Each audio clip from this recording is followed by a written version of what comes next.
की जय। ओम तत्सत। लक्ष्मणराव सुतं देवम् अज्ञानब्रह्ममर्दनम् आनंदी परमानंदं मायानंदं वंदे जगद्गुरुं मायानंदं वंदे जगद्गुरुं मायानंदं वंदे सद्गुरुं। परम मंगलमय विश्वरूप परमात्मा को नमन करते हुए नवम बुद्ध अवतार नारायण भगवान श्री मायानंद चैतन्य जी द्वारा संस्थापित केंद्रीय अध्यात्म विज्ञान शाला विद्यापीठ ओंकारेश्वर मानधाता खंडवा मध्य प्रदेश के तत्वावधान में उपकेंद्र गोपालपुर नरवल कानपुर उत्तर प्रदेश में उपस्थित अध्यात्म सत्संग प्रेमी सज्जनों, सौभाग्य का क्षणी शक्ति स्वरूपा देवियों व बालक वृंद, अपन सबको हृदय से नमन करते हुए आगे का उद्बोधन प्रारंभ करते हैं। नवम बुद्ध अवतार नारायण भगवान श्री मायानंद चैतन्य द्वारा आविष्कृत सर्वांग योग के उद्भव का कारण क्या? बिना कारण के कार्य नहीं होता। कार्य जब ही होता है जब कोई कारण होता है, और जब तक हमें कारण की पूर्ण रूप से ठीक जानकारी नहीं होती है तो होने वाला कार्य भी पूर्ण रूप से ठीक नहीं होता है। नवम बुद्ध अवतार नारायण भगवान श्री मायानंद चैतन्य जी का जन्म 5 नवंबर सन 1868 ईस्वी अगैनवदी पंचमी रात लगभग 1 बजे ग्वालियर राज्य के उमरी गांव में, जो आज भिंड जिले के अंतर्गत उमरी गांव पड़ता है, वहां हुआ था। पिताजी का नाम श्री लक्ष्मणराव देसाई, माताजी का नाम श्रीमती आनंदीबाई था और भगवान का प्रारंभिक नाम भाऊ रामचंद्र था। पिता लक्ष्मणराव देसाई नित्य गीता का पाठ करते थे और भाऊ रामचंद्र को सुनाते थे। भाऊ रामचंद्र बड़े हुए, सयाने हुए तो उन्होंने गीता का स्वयं अध्ययन किया। गीता का अध्ययन करते समय उनकी दृष्टि गीता के मूल रत्न दिव्य चक्षु पर स्थिर हुई। दिव्य चक्षु क्या है, इस रहस्य को जानने के लिए भाऊ रामचंद्र ने गीता का गहन अध्ययन किया, लेकिन गीता में दिव्य चक्षु का रहस्य स्पष्ट न हो सका।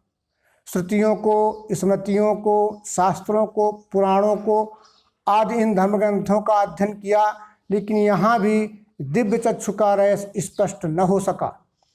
सभी संत साहित्यों का अध्ययन किया, संत साहित्यों में भी दिव्य चक्षु का स्पष्टीकरण न हो सका।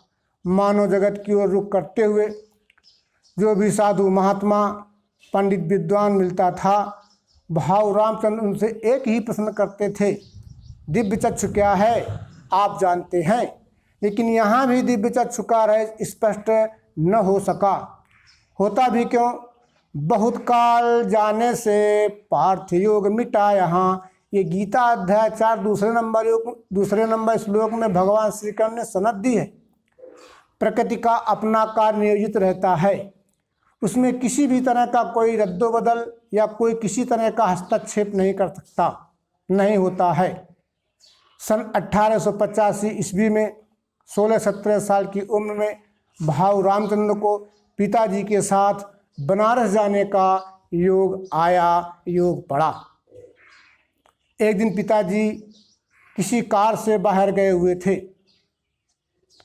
प्रातः भाऊ रामचंद्र टहलते हुए दशाश्वमेध घाट गंगा के किनारे पहुँचे और ऊपर सीढ़ियों में खड़े होकर के नीचे की ओर देखा तो एक तेजपुंज वयोवृद्ध महात्मा गंगा स्नान कर सीढ़ियाँ चढ़ते हुए उन्हीं की तरफ ऊपर की ओर आ रहे हैं। गुरुत्वाकर्षण के कारण उत्सुकता से भाऊ रामचंद्र ने ऊपर खड़े हुए लोगों से पूछा, ये महात्मा जी कौन हैं? लोगों ने महात्मा जी का परिचय देते हुए उत्तर दिया, ये महात्मा जी विशुद्धानंद सरस्वती नाम से जाने जाते हैं। ये किसी से ज़्यादा बातचीत नहीं करते। विशुद्धानंद संस्कृत विद्यालय के संस्थापक और संचालक भी हैं। ये सब चर्चा हो ही रही थी, तब तक स्वामी जी सीढ़ियाँ चढ़ते ऊपर आ गए और संस्कृत विद्यालय की ओर चल दिए। भाऊ रामचंद्र भी प्रसन्नता से, उत्सुकता से स्वामी जी के पीछे पीछे संस्कृत विद्यालय पहुंच गए। गीता अध्याय 4 34 नंबर श्लोक। तुझे वो ज्ञान देवेंगे ज्ञानी तत्वज्ञ जो लखें, दंडोत प्रश्न सेवा से ध्यान में रखना उसे। भगवान श्री माया चैतन्य यानी भाऊ रामचंद्र अपने पूर्व कृष्ण देह के निर्देशानुसार इस वर्तमान देह में आचार करते हुए पूर्ण समर्पण, सात्विक श्रद्धा, शिष्ट बुद्धि से सद्गुरु के चरणों में दंडवत प्रणाम करते हुए हाथ जोड़ करके खड़े हो गए, कुछ भी नहीं बोले। बालक की तेजता को देखते हुए श्री विशुद्धानंद सरस्वती जी भाऊ रामचंद्र को थोड़ी देर सूक्ष्म दृष्टि से देखते रहे और प्रसन्न होकर के बोले, बालक क्या चाहिए? स्वामी जी, श्री कृष्ण जी ने अर्जुन को दिव्य चक्षु दिए, वो दिव्य चक्षु क्या है? यदि आप जानते हैं तो आप मुझे वह दिव्य चक्षु प्रदान करें। 16-17 साल के बालक का सीधा मर्मशोधक प्रश्न सुनकर स्वामी जी अवाक रह गए। होते भी क्यों ना, क्योंकि उस दिन तक ऐसा सीधा प्रश्न करने वाला उन्हें कोई भी व्यक्ति नहीं मिला। श्री गुरु के पदों को है मेरा दंडोत प्रेम से, यही प्रेम रहे स्थायी, कृपा दृष्टि वही मिले। आचार करके ऐसा सनातन मुमुक्षु ने किया प्रश्न, गुरु बोले सिद्धांत सब वो सुनो। पड़े हुए कंकड़ को उठाया, अधिष्ठान स्वरूप सूत्रबद्ध वाक्यों में भाव रामचंद्र को मात्र 10 मिनट में दिव्य चक्षु का रहस्य स्पष्ट करते हुए दिव्य दृष्टि दी। परमात्म दर्शन आत्मानुभव साक्षात्कार होते ही भाव रामचंद्र की समाधि लग गई।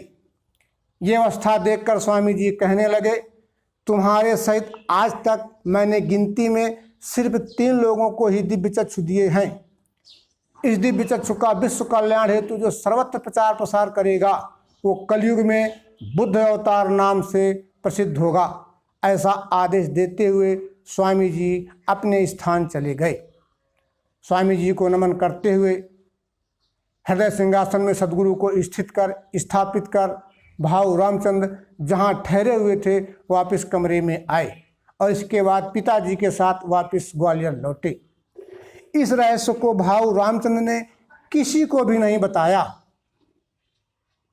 अब भाऊ रामचंद्र के प्रश्न का समाधान तो हो गया, लेकिन जो सद्गुरु का आदेश था, सद्गुरु के आदेशानुसार भाऊ रामचंद्र के अंतःकरण में विश्व कल्याण धर्म स्थापन में औरों को परमात्मा दर्शन आत्मानुभव साक्षात्कार कैसे कराया जाए, यानी सर्वत्र दिव्य चक्षु का प्रचार प्रसार कैसे किया जाए, इन विचारों का उद्भव होना, प्रकट होना, स्फुरित होना ही सर्वांग योग के उद्भव का कारण है।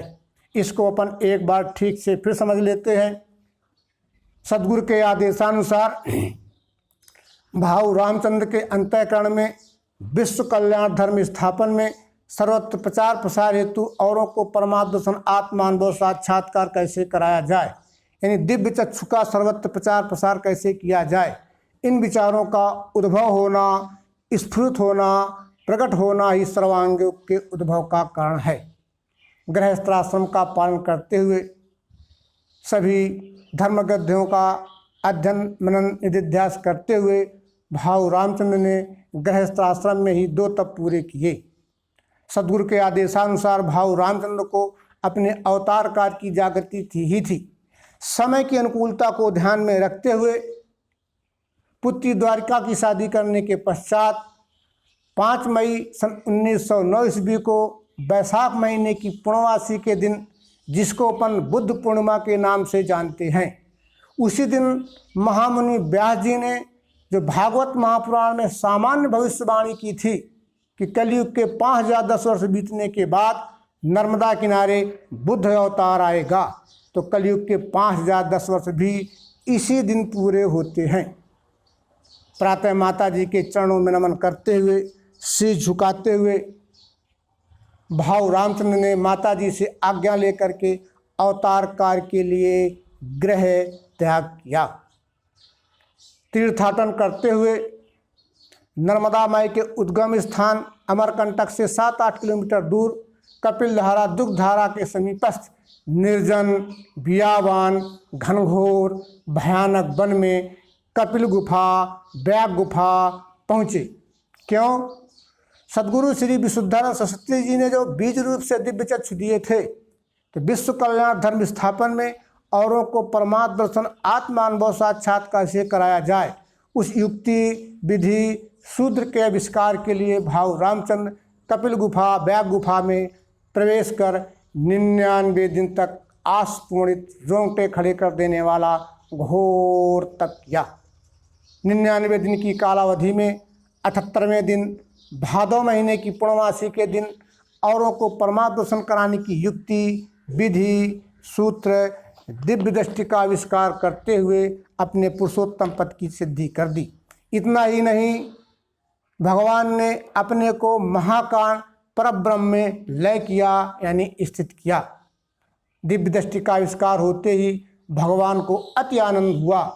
उस ब्रह्मानंद के उन्माद में भगवान 21 दिन तक अपने आसन पर ही पड़े रहे। क्वार महीने की शुक्ल पक्षठ को उन्माद शांत करते हुए शांत स्वरूप धारण कर नर्मदा माई की परिक्रमा के लिए वहाँ से अपना आसन हिलाया, यानी प्रस्थान किया। सन 1913 ईस्वी में सन 1913 ईस्वी में गद्य रूप से दिव्य दृष्टि नामक छोटी सी पुस्तक देसाई प्रिंटिंग प्रेस ग्वालियर से प्रथम बार प्रकाशित कराई, भक्तों को प्रचार प्रसार में वितरण करने के लिए। लेकिन गद्य रूप में दिव्य दृष्टि होने के कारण, प्रचार प्रसार में रुचि करना होने के कारण भक्तों के कहने पर यदि दिव्य दृष्टि की रचना पद रूप में हो तो सर्वत्र प्रचार प्रसार में अति उपयोगी लाभकारी होगी। भक्तों के कहने पर भगवान श्री महाराज चैतन्य जी ने सन 1922 और 1923 के प्रारंभ 1922 के अंत में और 23 के प्रारंभ में छंद रूप से मराठी भाषा में सर्वांग योग की रचना की।